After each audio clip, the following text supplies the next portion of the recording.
ছিল?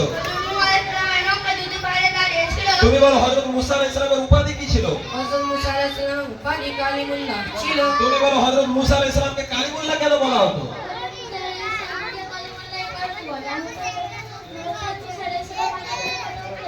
তুমি বলো হযরত মুসা আলাইহিস সালাম আল্লাহর সাথে কোন পাহাড়ে সাক্ষাৎ করেছিল?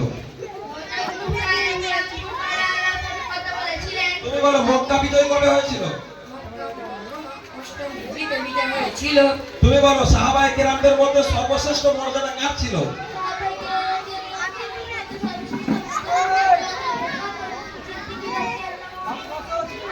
আমি আর জিজ্ঞাসা করতে পারছি না, আমার কাছে এরকম আরো হচ্ছে 100-150 লিস্ট আছে, কত জিজ্ঞাসা করব?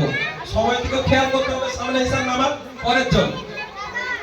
তুমি বলো ইসলামের মূল আকীদা সমূহ কি কি?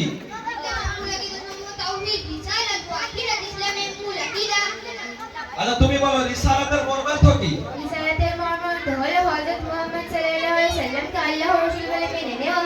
Very good. তুমি বলো হযরত কোন নবীর হাতে লোহা মোমের ন্যায় নরম হয়ে যেত? হযরত দাউদ আলাইহিস সালামের হাতে লোহা মোমের ন্যায় নরম হয়ে যেত।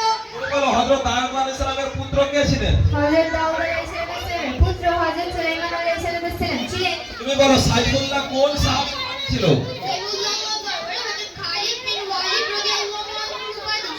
তুমি বলো হযরত ইউসুফ আলাইহিস সালাম কোন দেশের বাদশা ছিলেন? হযরত ইউসুফ আলাইহিস সালাম মিশরের বাদশা ছিলেন। তুমি বলো পবিত্র মদিনায় প্রসিদ্ধ কবরস্থানের নাম বলো।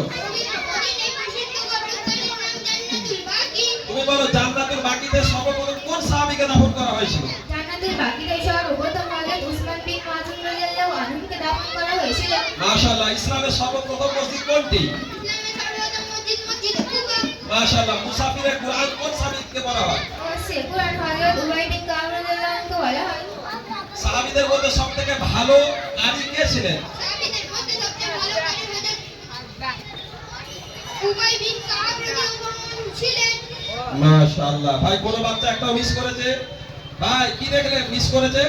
আর আমার কাছে কতগুলো পেজ রয়েছে জানেন? এখন জিজ্ঞাসা যদি করতে থাকি ঈশা নামাজ টপকে যাবে, কিন্তু সে সময় নেই। অনেক ধন্যবাদ। কেউ এখানে গার্জেন আছে এখানে কেউ?